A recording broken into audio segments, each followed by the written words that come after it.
Jawaar keenya. Ijoollummaa keetti re'ee tiksitee taa'e. Sirriitti. Sirriitti. Kanaaf kan obsa qabaatte. Bakka na dhiittee hin jiru gamma miila. Ogaayetta namni re'ee tiksee baay'een yeroo sirra ga'u obsaan kan guyyitti har'aa geesse. Gara gama kootti maaliin yaadaa jira xiyyaaruma tokko toon bitee kennaa sii kenne. Birrii meeqa xiyyaarri? Xiyyaarri warra durayyii kana gaafanna.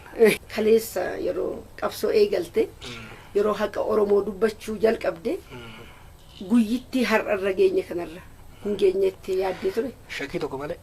Yeroo hunda haasaa kee keessa haasaa kee hundayyuu nan jaalladha. Dhugaa waan qabnuuf hin mo'anna sheettu. Namni dhugaa qabu edaa hin mo'ata. Jenne ani uummata Oromoo kan hin qabsaa'e Oromoo waan ta'e qofaaf miti. Uummata dhugumaan dhugaa qabuu fi uummata lafumaa ka'anii itti roorrisan cunqursan bakka garallee wal sassaabanii dhufanii saaman boochisan hidhan waan ta'eef uummata addunyaa irratti dhugaan jalaa dabee fi dhugaan jalaa sarbame keessaa tokko uummata Oromooti. Kaleessa yeroo shoror keessaa siin jedhan maal sitti dhaga'ama ture? Hangaafanni himatame shoror keessummaan hedduun boone. Maaliif uummata Oromootiif jecha shoror keessummaa jedhamuun anaaf akka kennaa addaatti. Konfidensiin kun eessaa dhufee Jawaar? Tokkoffaan qabsootti hin dhaladhe. Abba sadaffaarra jirra. Naannoo itti dhaladhetti ijoollee naannoo abaa'oon ture waan ta'eef roorroo uummata keenya irra ga'uu nan beeka. Waa'ee arfaasee xinnoo daawwattoota bira nu geessise. Qabsooftuudha. Akkuma biyya sanitti agartee waldaa dargaggootiin eegalle waldaa dargaggoo keessatti warra bu'uureessa dura warra bu'uureessa keessaa nama hedduu uummata kana jaalattu nama uummata kanaaf keessattuu biyya Ameerikaa keessatti ijoollee jalaa dhufanis warra qaree ol guddise nama cimtuudha.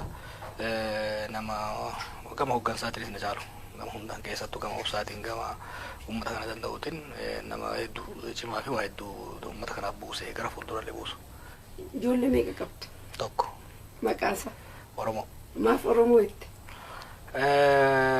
Waa lama tokko anis haati isaas gosoo irraa dhalanne. Ishiin abbaan ishii warra Wallaggaati warra Calleeyaati. Haati ishii warra Booranaati. Ani immoo abbaan kee warra Arsiiti. Haati Tuulama kan hin dhaladhe immoo aadaa Harargee keessatti. Kanaaf namni waggaa waliin nu dhufee nu gaafatu iyyuu isin duubatti kun maatii Oromooti nu jedhan durumaa'u. Kanaaf mucaan immoo dhalatu waa shantu walitti dammaramee dhalatee adiire. Kanaaf Oromoo jennaan immoo Facebook irratti maqaa itti baasaa jenne waggaan dhalatu jedhu namni hundi maqaa baay'ee itti baase. Qabsoo qeerroo wayyaan illee hedeentu yeroo baay'ee jirtu. Kanaaf haala kun Oromoo tana maaltu wal taasise jennee galaalle maquma isaanii haa kennuu fi akka irratti wal lollenne maqaa Oromoo yeroo baafne. Maqaa bareedaa.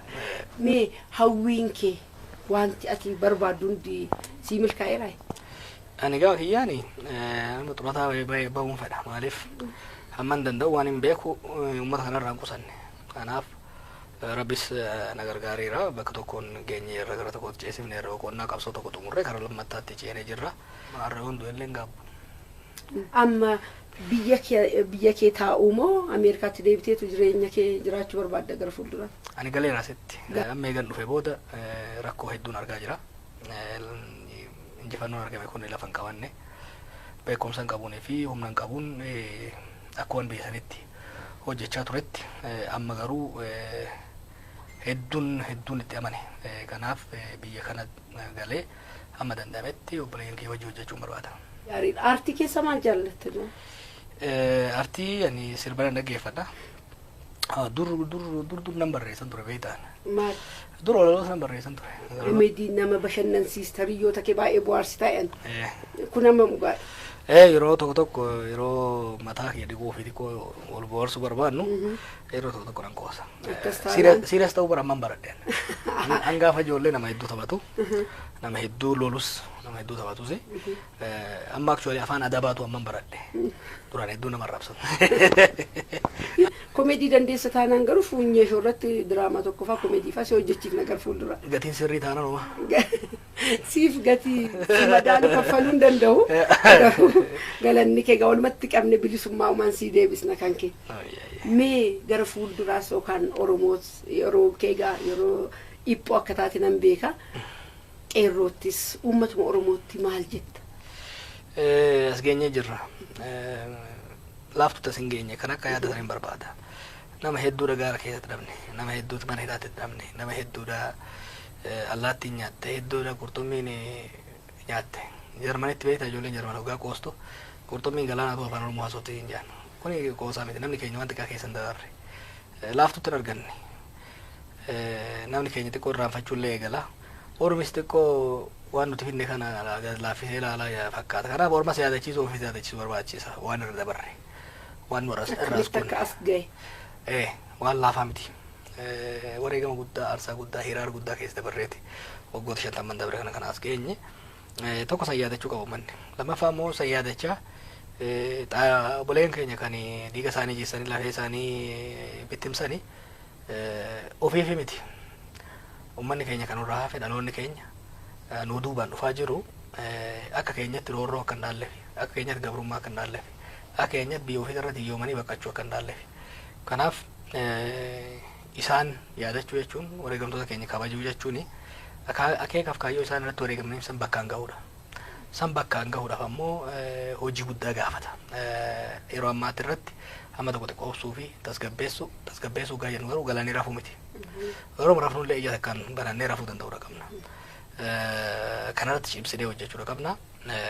Biyya tana gara sirna dimokiraasiitii fi nagayaatti ceesuu qabna. Keenyaa ta'u wanni Oromoo ta'u Itoophiyaaf hin ta'a gaanfa Afrikaatiif hin ta'a. Wanni Oromoo hin taane immoo hin ta'uuf. Kanaaf gara fuulduraa dabruu irratti wanni hawaasa keenyatti dhaamuu barbaadu wal dhaggeeffachaa waliin tarkaanfachaa nu waan nuufis ormaafis ta'u waan mataa keenya wal nu qabachiisu har'a injifannoodhaan mataa wal qabanne borummoo sirna dimokiraasii yoo gardaamne misooma yoo jaarre gaanfa Afrikaa kan saamichaaf ajjeechaaf jeequmsaan beekamu kana gama nagayaatti gama misoomaatiitti gama naannoo haqi uummataa eegamutti yoo jijjiirre Oromoon bara baraan kabajaa guddaa argataa deema jechuudha. Oromoon bara baraan kabajaa guddaa argatu jechuun wareegamtoonni keenya bara baraan waan gaariidhaan maqaan isaanii ka'a. Nullee dhaloota imaanaa nyaate sun ta'in dhaloota imaana bakkaan ga'e taana jechuudha. Amma warra obboloota keenya taayitaarra jiranii obsa baay'isanii obsi isaanii kun immoo nu tuffachiisee uummanni. Kanoo maa jettati? Ormi kaleessa obsa dhabee ormi kaleessa aqwaraaciidhaan duroomuudhaaf ormi ummata kaan ofirraa dhoorge humnaan biyya bulchaa ture. Humnaan biyya bulchuun eessa akka gahu agarree jirra. Saamuun burhaqisuu akka taate agarree jirra. Nama tumuun, nama reebuun, nama ajjeesuun har'a dheessanii goda keessa dhokachuuf itti jirti jechuudha. Kanaaf obsi ummata keenya gaariidha malee hammeenya waan qabu natti fakkaatu waanuma cimuu qabu malee waan hammas mara rakkoo guddaa qabu natti fakkaatu obsuu ittuma fufuu qaban natti fakkaatan. Obsaa garuu I think sarmaa wal qabsiifne obsaa tarsiimoodhaan masa qaba saffisaan deemuudha barbaachisa. Obsi erguun dhaqxu sirni tun amma booda nu harkaan baatu gara isiin deemtu jiru wanni barbaachisu maali saffisaan tarsiimoodhaan wal hubannaadhaan wal dhaga'iintiidhaan deemuu barbaachisa. Nyaata aadaa Oromoo keessa maal jaallatta? Ani marqaaf qocqocaan jaalladha. Marqa ofiifillee nan tolcha qocqocaallee nan tolcha. Marqa? Marqa akka ajaa'ibaatti hin tolchan. Marqa dubartii. Okkatee fidi sagarsiisa. Egaa ammallee ariifatta yeroo deebitu manuma nyaata aadaa Oromoo funyeetti marqas marqitee nu nyaachifta. Akka ajaa'ibaatti. Qocqocaa immoo anatu si dhiyeessa jechuudha. Qocqocaa osoo hin ta'in wanni jechuu kiyya maali? Ukkaamsa. Ukkaamsa baay'ee. Maarree qocqocaa maan hojjetama? Fooniif qocqocaatu hojjetama. Jawaar keenya wanti si bashannansiisu si waan yoon kan hojjedheen bashannana yookaan ispoortii ta'uu danda'a sirba ta'uu danda'a walaloo maaltu si bashannansiisa? Ana mana ispoortii hojjetu fakkaadha. Marqa nyaata kanaaf ani yeroo nonni garuu manguddoo hojii haasa'e bilbila kaasee yeroo dheeraa bilbilaan haasa'e namoota adda addaa bilbilee haasa'uu fi yaada isaanii dhaga'uu nan jaaladha. Yeroo kaan ammoo TV show laala. Filmii muuvi illee laalu TV show diraamaa walitti aanu kana kan nan laala. Waa hedduu irraa barata. Finyee show ilaalte beekta? Nan laala. Yeroo argadhetti nan laala. Abdii isaan waan erguuf. Sheer godhi waan natti erguuf. Yeroo kee warqee aarsaa gootee waan naa kenniteef hedduun si galateeffadha hedduun si kabajaa waan yaadde hundi siifaa milkaa'uun jedha.